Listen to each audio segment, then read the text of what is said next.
Rebonjour tout le monde et rebienvenue au podcast Soulful Couture. Aujourd'hui, j'ai l'honneur de recevoir Cynthia Boucher, la fondatrice des vêtements Mandala, dont la devise est Vous êtes magnifique, you are beautiful, que j'adore. Et les vêtements sont fabriqués localement au Québec, au Canada, accessibles dans de nombreuses tailles, du XXS au 3X. Bienvenue, Cynthia, au podcast. Bonjour, merci de me recevoir. C'est un grand plaisir. J'ai découvert tes vêtements sur Instagram, je pense comme plusieurs personnes, et j'ai été vraiment charmée par beaucoup de choses, le fait que ce soit fait localement. J'ai vu des beaux leggings passer, et je pense qu'on aime tout ça, des beaux leggings. Je pense que dans les dernières années, on a été peut-être porté plus, à en porter plus, n'est-ce pas? Alors, Cynthia, j'aimerais ça que tu nous parles un petit peu de d'où est venue l'idée des vêtements Mandala. Comment c'est parti toute cette belle aventure? En fait, en 2015, j'étais en train de conclure une formation de prof de yoga. Donc, je portais vraiment beaucoup de leggings à l'époque. Puis, je cherchais quelque chose d'un peu plus confortable, moins contraignant au niveau du ventre. Souvent, du moins à l'époque, il faut se replacer, ça fait déjà 6 ans, mais il y avait beaucoup d'élastique autour des bandes de taille, des leggings. Puis, souvent, dans certaines postures, en respirant, je trouvais que ça comprimait le ventre ou ça créait des petits bourrelets. Puis, tu sais, tous des petits éléments qui, je trouvais, me créaient une distraction dans mon activité principale qui était de respirer ou de faire du yoga. Puis, je viens de très loin. J'ai travaillé en coordination de production au début de la vingtaine. Puis avant, je faisais de la couture. J'ai fait beaucoup de couture, depuis que j'étais toute petite. Fait que j'ai comme réfléchi à un patron, j'ai élaboré ça, puis j'ai monté le legging, à la maison avec des machines à coudre domestiques là, qu'on appelle. Puis j'ai commencé à en vendre, autour de moi, à des amis, à des collègues, au studio de yoga que je fréquentais. Puis, ben, ça a comme fait boule de neige. Puis, tranquillement, j'ai parti la compagnie, je l'ai enregistrée. Wow, mais c'est fantastique. J'adore des histoires comme ça. Et avant qu'on enregistre, tu me disais qu'il y avait eu une effervescence justement dans la période de pandémie et que ton chiffre d'affaires avait beaucoup augmenté. Je suis vraiment contente d'entendre ça. Est-ce que tu peux nous en parler un petit peu? Oui, absolument. En fait, c'est sûr que l'entrepreneuriat, c'est vraiment, les montagnes russes. Fait que certaines années, ça allait très bien, d'autres années, ça a été plus difficile. Puis justement, juste, quelques mois avant la pandémie de COVID, c'était un peu plus difficile pour nous. Hem, on avait suffisamment, de ventes pour, subvenir à nos besoins, mais au final, c'est quand même une entreprise. Puis à la fin, les états financiers n'étaient pas toujours, acceptables, disons-le, comme ça. Puis, je pense qu'à l'époque, je me versais même pas de salaire encore, que je trouvais que ça commençait à être un peu un mode de vie difficile. Mais après Noël, autour de Noël, on a décidé d'aller, le tout pour le tout, puis on a commencé certaines actions, payantes. Entre autres, on a utilisé Facebook, qu'on n'avait jamais utilisé avant d'ailleurs. Puis là, nos commandes ont commencé à augmenter. Puis évidemment, avec la pandémie, ce qui est arrivé, c'est que les gens, ben, sans grande surprise, sont restés à la maison. Puis François Legault, fin mars, début avril, a commencé à parler d'achat local. Puis là, c'est comme si toute la province du Québec se réveillait tout d'un coup. Puis nous, comme on était déjà positionnés, parce on fait de la fabrication locale depuis 2015, depuis le début de la compagnie, parce que notre marketing puis notre clientèle était déjà établie, ben ça nous a juste propulsés, en fait. Puis, ce que nous, on trouvait, parce que j'ai quand même une équipe, là, ce qu'on regardait au départ, on se disait: «Mon Dieu, c'est-tu sérieux? Est-ce que ça va rester?» C'est resté, ça s'est stabilisé, puis ça s'est mis à grossir, puis ça a été vraiment incroyable. Ça a été vraiment une année incroyable. Merveilleux. Ben, on aime ça du positif, surtout avec les moments qu'on a tous passés. Moi, j'adore entendre des success stories parce que quand toi, tu as du succès, tu encourages les autres à en avoir aussi. Puis on s'élève tous hein, dans la vie. Alors moi, j'adore ça, des histoires comme ça. Je suis vraiment contente pour toi et pour le Québec en général. La mode aussi, la mode au Québec, il y a eu des commerces qui ont souffert pendant la pandémie. Alors, d'entendre ça, c'est vraiment rafraîchissant et ça me fait chaud au cœur. Alors, tu parles de fabrication locale, c'est un sujet qui m'intéresse beaucoup. Alors, est-ce que tu peux nous en dire plus? Est-ce que les tissus viennent d'ailleurs ou ils viennent du Québec? Comment ça fonctionne ta fabrication? La plupart des tissus sont importés parce que, sans grande surprise, puis en répétant un peu la même histoire, il y a quand même eu, une démobilisation au Québec, même au Canada, là, de l'industrie manufacturière textile, au moment où, les barrières, douanières sont tombées, là, il me semble à la fin des années 90. Donc certaines entreprises ont fermé, d'autres ont fermé dans les récentes années, puis ça rend difficile de s'approvisionner en tissu mode. Parce qu'il y a une distinction, il y a des textiles qui sont plus pour, par exemple, couvrir des matelas, couvrir des voitures, l'intérieur des voitures, couvrir des objets, des biens quotidiens. C'est pas tout à fait le genre de textile qu'on utilise, évidemment. Donc, on importe avec des importateurs ou des grossistes qui sont québécois, montréalais ou de Colombie-Britannique. C'est pas mal les deux pôles au Canada là, où il y a beaucoup, beaucoup de compagnies importatrices de textiles.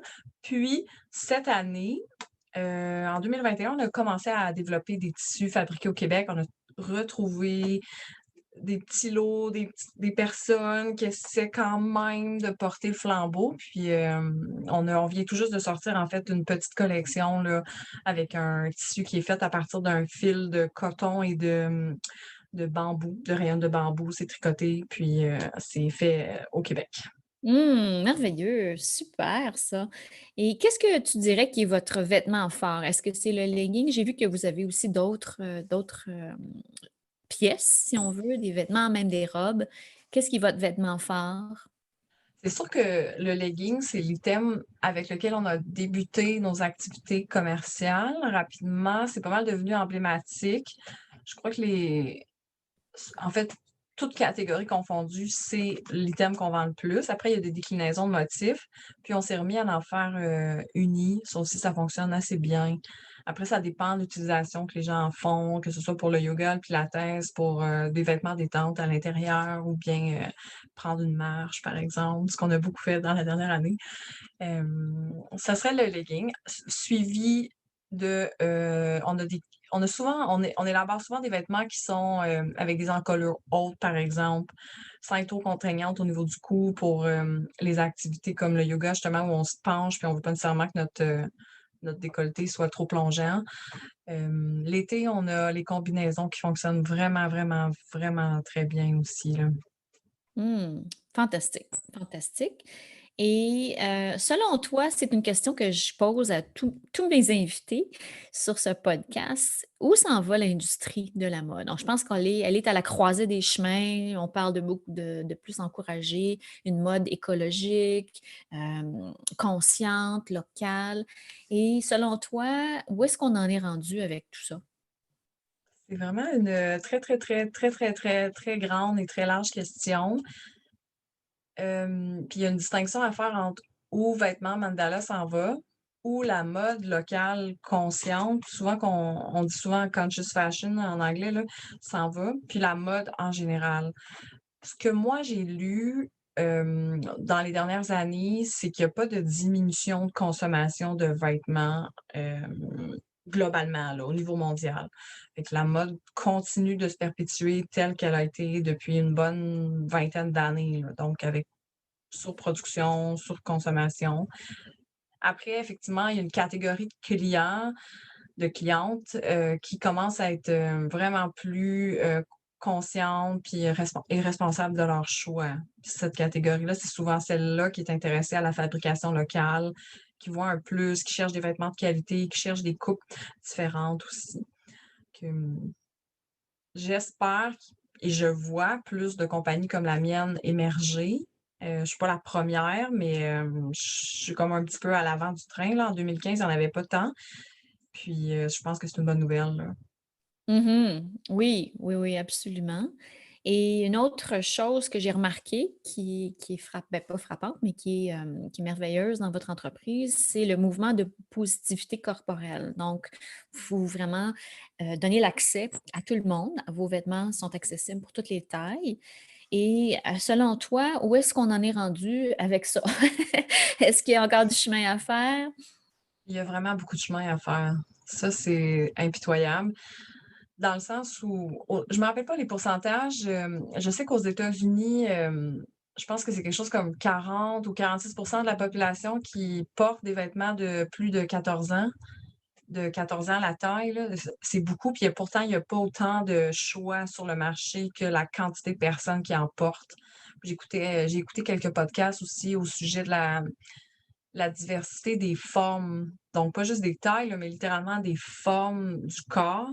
Même ça, ce sont des éléments qui sont pas adressés présentement au niveau du design. Évidemment, moi, à tout le moins dès le départ, je me suis beaucoup intéressée à cette question-là parce que même si je pesais 125 livres à l'époque, puis que je faisais du yoga, puis que j'avais un corps athlétique, j'avais pas de taille, mes cuisses étaient plus grosses que la norme. C'était difficile de trouver des pantalons qui me convenaient et qui me faisaient bien. Moi, je porte pas de jeans depuis presque toujours, en fait, parce que la façon que les jeans, le patron du jeans est construit, permet pas tant que ça une diversité au niveau de la forme. Je sais que maintenant, ça a changé là, dans les dernières années avec des tissus plus élastiques, puis aussi beaucoup de plaintes là, justifiées de plusieurs clientes qui ne trouvaient pas à leur compte. Donc, est-ce que ça s'en va vers autre chose? Oui. Visuellement parlant, en termes de marketing, effectivement, il y a des changements. Après, le vrai test et le test ultime, c'est est-ce que le vêtement, le patron est pensé en fonction de la diversité de ces corps-là? Ça, je pourrais pas répondre pour ces compagnies-là. Nous, c'est ce qu'on fait. Wow. Nous, on offre 2X small à 4X. On commence 4X cette saison pour essayer d'aller continuer d'agrandir l'offre puis couvrir aussi euh, cette clientèle-là qui est carrément desservie, là, le 4X, possiblement le 5X. On va y aller étape par étape parce que ça fonctionne aussi en fonction de la clientèle qu'on peut développer. Puis nous, chez Vêtements Mandala, ce qu'on fait, on construit vraiment des patrons différents pour les deux types de taille. C'est-à-dire qu'on a le 2X small à extra large d'un côté, qui est gradé à partir du médium. Puis de l'autre côté, le taille plus là, qu'on appelle va être gradé à partir du 2X large, qui est fité, c'est-à-dire qui est modelé sur une vraie personne qui porte du 2X large. Donc, il n'est pas juste modelé à partir de la conception qu'on a de cette personne-là puis de la distribution de la chair. Je comprends, je comprends. C'est un peu plus technique, là, c'est moins glamour, ces éléments-là, mais au final, le vêtement, il part d'une ingénierie, en fait. Oui, donc forcément, il fait mieux à la cliente parce que c'est Exact. pas une interprétation de la taille, c'est vraiment la taille que vous avez identifiée et analysée. Ben, c'est fantastique. Et puis, moi, j'adore vos leggings. Est-ce que vous changez vos patterns aux saisons ou vous y allez vraiment au gré de l'inspiration? Comment ça fonctionne chez vous? Les leggings imprimés, par exemple, ou on parle de la collection en général? Collection générale et les leggings, oui. Ouais, nous, on suit les saisons, mais on a choisi de faire des mini-collections. On en fait à peu près une dizaine par année. Au gré de nos inspirations, là, on part un processus design un peu comme tout le monde. On se questionne à savoir, ben, d'abord, c'est quoi le besoin pragmatique en lien avec le moment de l'année. Après, c'est quoi les tissus qu'on a disponibles? Qu'est-ce qu'on a envie d'explorer? Quels sont les styles ou les types de vêtements qui peuvent s'intégrer dans cette collection-là? Je reste une personne très pragmatique et rationnelle, puis j'aborde un peu la question du design de la même façon. Ouais, ben c'est super. C'est super. Vous vous laissez quand même de la place pour l'inspiration puis de Absolument. fantaisie aussi. Donc, c'est super important. Et une des choses aussi que je voulais voir avec toi, tu disais tout à l'heure que tu utilisais plus Facebook. Est-ce que les réseaux sociaux, justement, l'avènement des plateformes permettent une plus grande égalité dans l'industrie de la mode? Ça permet à tout le monde, en fait, d'accéder justement à des nouvelles clientes. C'est une bonne question. La réponse, c'est oui et non. Ça dépend, ça dépend vraiment qu'est-ce qu'on a envie de définir comme égalité. Parce que oui, c'est possible de se partir une page Facebook. Oui, c'est possible de se développer une clientèle de façon organique. Idem pour Instagram, idem pour la plupart des réseaux sociaux. C'est juste que c'est quand même des plateformes dont le, la structure entrepreneuriale est basée sur des revenus qui sont issus de la publicité. Donc, il y a quand même des contraintes financières qui sont liées au fait d'utiliser les plateformes pour agrandir, pour grossir sa clientèle. Fait que oui, ça démocratise jusqu'à un certain plancher, puis après, ça dépend des ressources financières et euh, pas technologiques, là, mais de personnes qui sont capables d'aller réfléchir aux publicités, aux stratégies de Marketing. conversion, marketing, ouais, Mm. exactement. Et est-ce que vous avez des projets? On a parlé tout à l'heure de la- le fait que vous êtes en pleine effervescence. Est-ce qu'il y a des nouveaux projets qui vous attendent? Oui, beaucoup de projets. D'abord, on lance évidemment des nouvelles collections pour l'automne. On continue de travailler avec l'entreprise qui fabrique des tissus au Québec. Donc, on va introduire en octobre ou en novembre 2 nouveaux tissus, dont un Sherpa. Le Sherpa, c'est vraiment un beau tissu qui ressemble à une petite laine de mouton, mais qui n'est pas fait à partir de laine de mouton. Ça va être vraiment intéressant. Ensuite, c'est fort probable qu'on ait à déménager durant l'automne, ce qui est vraiment un très beau problème.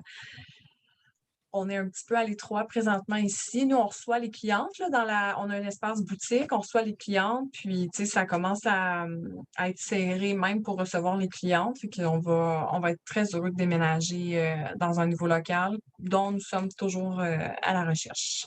Merveilleux. Si tu avais un conseil à donner à quelqu'un qui veut se lancer en entrepreneurship, dans la mode ou autre, qu'est-ce que ça serait?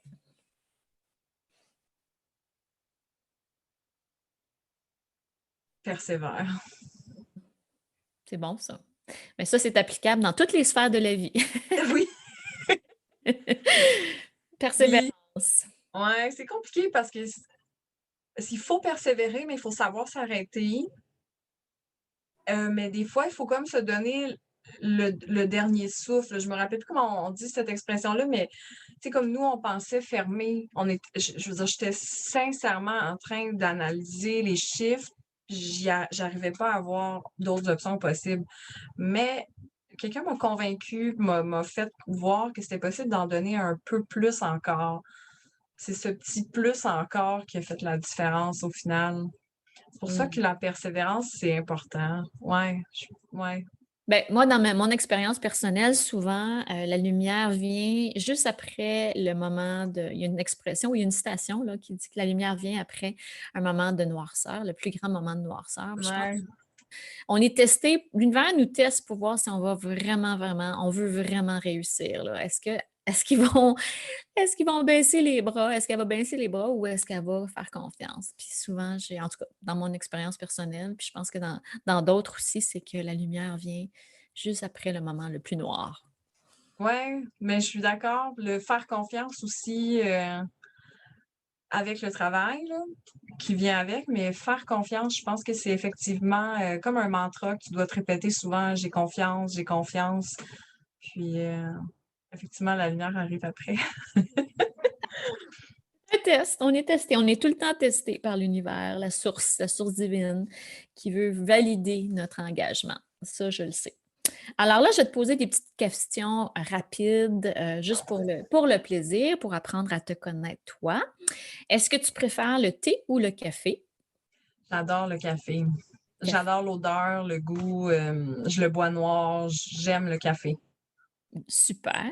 Est-ce que tu aimes le vintage ou les friperies? J'aime le vintage. Je suis pas très friperie par contre. J'aime le vintage dans les meubles. Ce serait pas une grande surprise. Maintenant, tous les meubles neufs ont l'air d'être des meubles vintage. C'est quand même intéressant, là. Mais à une époque, je collectionnais des meubles vintage. Ah, fantastique. Ton endroit préféré à Montréal? Euh, euh, le parc Jarry. En dessous du Hmm, sol, à côté du lac.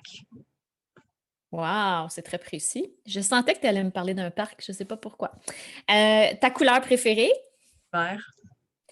Est-ce que tu as une designer ou un designer que tu apprécies? Non, oui. Faudrait que je fasse beaucoup de recherches. J'avoue que je regarde beaucoup plus des marques que des designers en particulier. Eh bien, ça peut être une marque, ça peut être quelque chose que tu apprécies dans l'industrie. Euh, je connais pas leur pratique. J'aime beaucoup voir, quand je cherche de l'inspiration, je regarde beaucoup le site de Anthropologie. Oui.